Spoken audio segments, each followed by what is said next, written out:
What is going on, guys? Welcome to another vlog. I know it's been the past couple weeks. There's so much to get into. So much has happened. But first, the intro.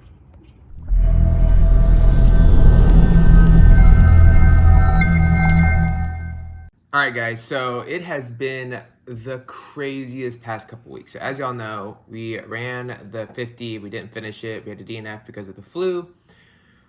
I didn't really train for my next race, but I felt so defeated I had to sign up for another race, and so I signed up for 100K, which was 3 weeks after the flu. By the time that race got there, I remember the Wednesday before that race was my first run where my heart rate was about where it was prior to the 50 miler. Like it took me, I didn't actually train for the 50K.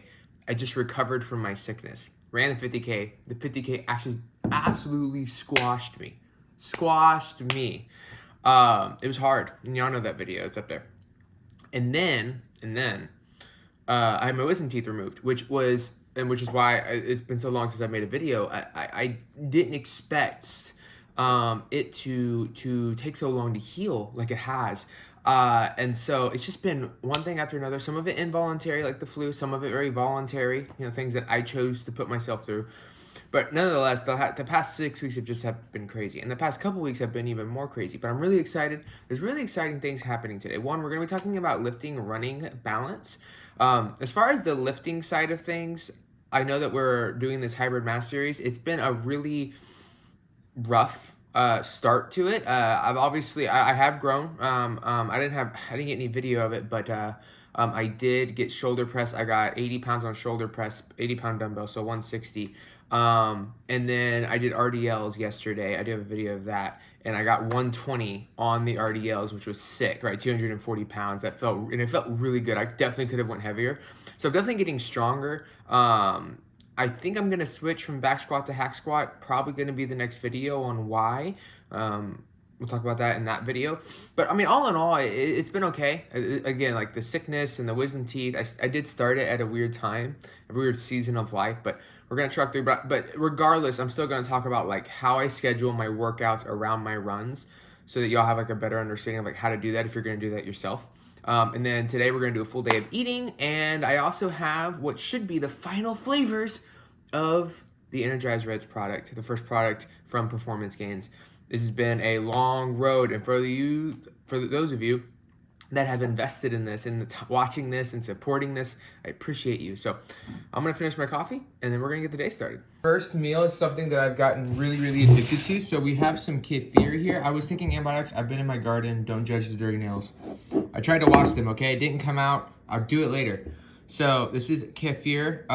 It's something I've been drinking for probiotics, because I was taking antibiotics for my wisdom teeth, and it definitely impacted my mood. And then this is a base culture, grain-free sourdough bread. It's fermented with sauerkraut instead of wheat and sourdough starter. It's like 8 grams of carbs per slice. So this whole meal is less than 20 grams total carbs. We'll talk about my macros and stuff and what I'm eating and why I'm eating the way I'm eating and all that in a bit. We have some no sugar added natural peanut butter, and then some sugar-free strawberry jam. So, ta-da. Haley, what are you eating? Yogurt, blueberries, peanut butter, a little bit of local raw honey. How do you feel about that? Absolutely. Delicious. Great for your gut. I'm glad we're on the same boat here. Yes. Yes, tell them. This is how babies eat. This is prime baby food right here. Yep. What's up, guys? All right, so we're at the gym. Nothing crazy today. Look, I did my nails. Haha. Just doing some Tabata, doing 7 exercises, 45 seconds on, 15 seconds rest in between. Super easy. We're not gonna go super heavy today. Today's more about just keeping motion, keeping movement, right? It's more about working on them endurance-based muscle fibers while also making the joints and the ligaments more resilient. So that's what we're focused on today. See you later.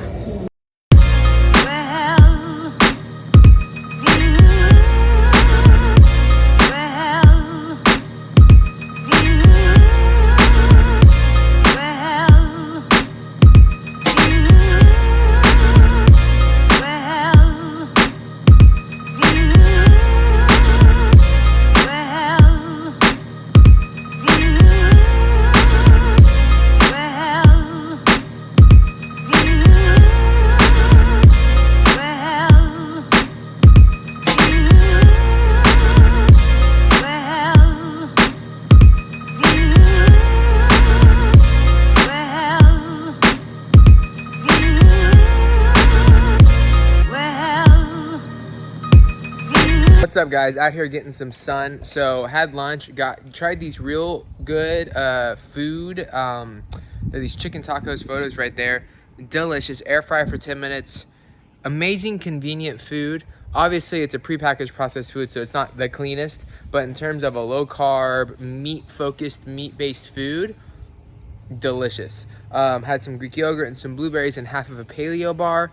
Now we're out here getting some sunlight, getting in vitamin D, letting Haley have some fun. She loves being outside. So let's go over nutrition real quick. So I'm working with Mike McKnight. If you don't know who that is, it's the low carb runner. He's a savage, total savage. He's definitely goals for me. He's somebody that I aspire to be and be better than, and he would be proud of me for saying that. And that's something that I believe in for myself. I feel like since I've gotten into running, something that has become very aware to me is that the longer the distance, the better chance I have of being the best. I can handle long distances. As far as I know, we're gonna find out. I'm training for quite a few distances right now. But yeah, so he's training me, and I told myself going into this, okay, so he's training me for a 100-miler. I'm just gonna trust him. Whatever he says to do, that's what we're doing. So right now, I'm still eating high fat. My carbs are a bit higher. Most days I'm averaging about 90 to 100 grams of carbohydrates. I do have days where I'm strict keto and I'm at like 30 total. Those are like rest days. So like usually twice a week I'm around 30 total carbs. And then my long run days I'm around 150 grams of carbs. And then the rest of the days I'm anywhere between 80 and 100. And now again, I've checked my ketones and blood sugar throughout this, and I'll do it on some vlogs for you guys too to prove my point. But fasted blood glucose is staying in the 80s, 70s. My ketones are anywhere from 0.3 to 0.5 in the mornings. So it's not like carbs are my main fuel source, not running my life, but we're using them for recovery, cortisol management, and overall hormone balance, not as a fuel source mainly. So I think that's really important to understand. Other than that, keeping it whole food, Paleolithic, grain free. I do have the occasional treat when I want it, but for the most part, I'm trying really hard to stay on top of everything. And I mean, so far I feel good. I mean, everything's going good. I mean, I'm lean, right? Like, being able to see increases in my lifting while maintaining an overall lean physique, I'm really excited about. So, and then protein is about 100, it's about 1 gram per pound of body weight is what I shoot for. Most days I hit that. I was doing 2,500 calories a day. Now I'm up to about 3,000 a day is what I've been doing. My weight is starting to go back down. So if it continues to go down, I'm at 199 right now. If it starts breaking into the 188, 187, I'm probably gonna go up even higher on my calories, just because I'm trying to really capitalize on muscle growth right now for this whole thing that we're doing, this hybrid mass stuff. So that's where we're at with nutrition. Overall, I feel good. I go to bed. I'm never hungry, which is actually a really nice feeling. Relatively staying lean, feeling progression in my runs and my lifting. So all is good. Oh yeah, and here is dinner. This massive butter-based rib steak. Now, it's not a ribeye steak. Not a ribeye steak, guys.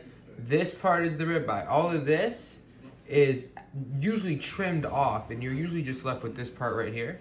So this is not the ribeye. The ribeye is here. This is a rib steak. It's like the size of my hand, yo. Thing is crazy. All right, y'all. Finally, the time is here. We have the 3 newest flavors for us to try of the Energized Reds. I have a really good feeling about this. It smells good. That's good. You wanna try it? I have to work on the color profile just a little bit. That smells good.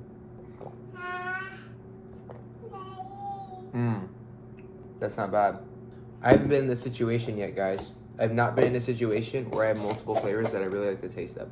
By the way, this will have a red hue to it by the time we're done. Believe me.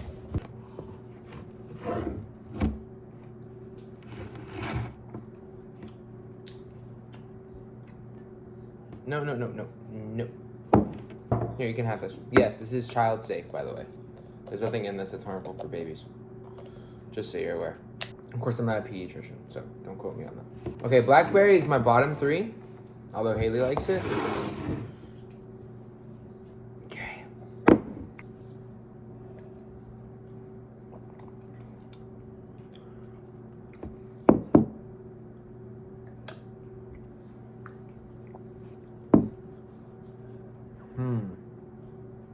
I've never been in this situation. I actually have two flavors I like.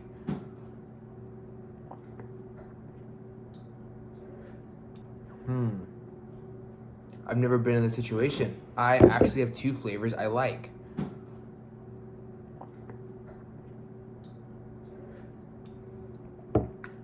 I guess you're just going to have to be surprised with the end result later. Hey guys, food is done for the day. Actually, I'm going to have a coffee with 2 tablespoons of half and half, but I shared an Enlightened bar with her because as you can see it all over her face. There are the macros in the corner of the screen. So as you can see, roughly around 9% carbohydrates. That's generally where I stay. So again, not strict keto, but not by any means carb based whatsoever. And something I think about a lot, you know, that people hold on, I'll be right back. So I'm back. So a lot of people are like always wondering like, hey, like, doesn't it bother you that you're not super strict keto anymore? And the answer is no. For a lot of people that don't know, when I was doing strict keto while running, I really hurt myself.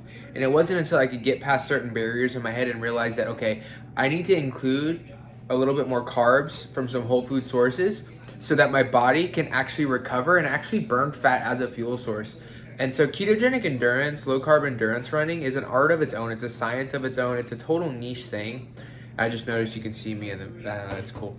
But no, I have no qualm with the way that I'm eating right now because I wake up, I register ketones, I have a fantastic fasted glucose, my runs are getting better. I'm fat based, I'm fat fueled. I mean, I consume 80% less carbs than any of my competition, and I'm always topping in the top. I'm always placing in the top 20% of my races right now. So, no, I have no qualms with it whatsoever. Yo, what's up, guys? I am on a 7-mile easy run. Now, this is 2 days from my long run, and my body's still recovering from the wisdom tooth surgery and all that. And I had 2 really good runs on Monday and Wednesday. So I'm walking a bit on this one because the goal here is not to do this fast. The goal here is to keep my heart rate extremely low while obviously running as much as possible. So being a little tired, my legs are tired. It's also a night run. My body does not enjoy night runs whatsoever. But my point to this is that I learned one of the arts to easy runs, especially when you're getting over sickness or you just got off a race and you're trying to get back in it, you're trying to get ready for another race. One of the secrets is knowing that it's okay to walk. I used to have such a hard time with walking. Like, it used to be such a tough thing for me to do because it made me feel like I was cheating or going slow or, oh, you're not really running, so this doesn't count. And it's not true at all. There's benefit to knowing when to walk, letting your heart rest a bit, and then getting back after it. And yeah, you might feel like you're going, I mean, you are going pretty slow, you know, comparatively for this run. What it's gonna help you do to progress in the future is worth every second, every step. So you have to look at it like that, or you're going to overtrain, you're gonna overexert yourself, and you're never really gonna recover. And you know, there's an old saying that I love. It's, so many runners run their slow runs too fast and their fast runs too slow because they don't know how to slow down, and it hurts them on both ends. So when you have to walk. All right, guys, so here we go. Welcome. Here's the schedule. I want to kind of walk through why it's structured the way it is because I think it will give you a great insight into how to capitalize on both building muscle and growing on your runs. And you have to be really smart about this because one cannot overdo the other. And if you're running, like rule number 1, running has to take priority.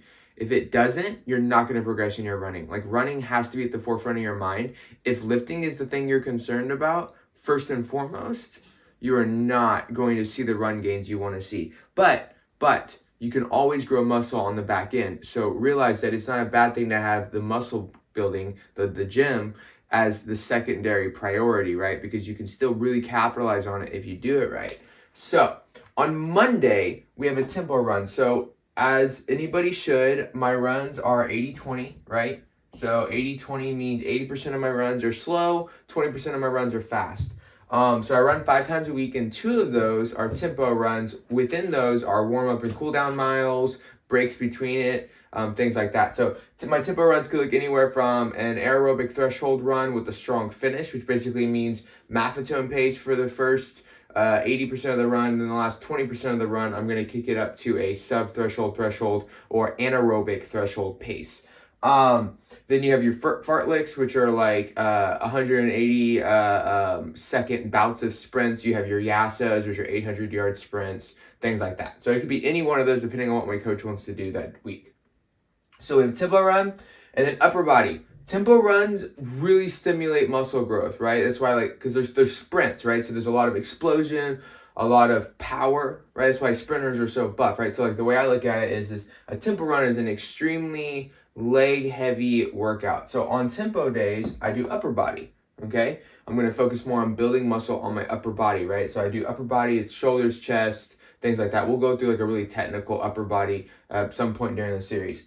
Tuesdays are my active rest days, meaning I do about an hour to an hour and a half of walking, biking, hiking, whatever, intentionally just like moving and really slow, right? Like I'm taking my time. I might do 3 miles of walking during that time, right? I'm really just relaxing, letting my body and my blood flow.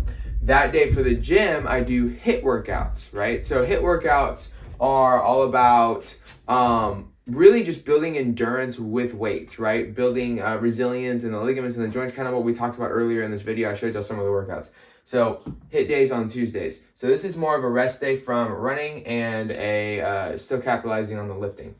Wednesdays, an easy run, which is very slow, like way below Maffetone pace, like 100. For me, my Maffetone's like 155 to 160 beats per minute, and I'm doing like 135, 140 right here.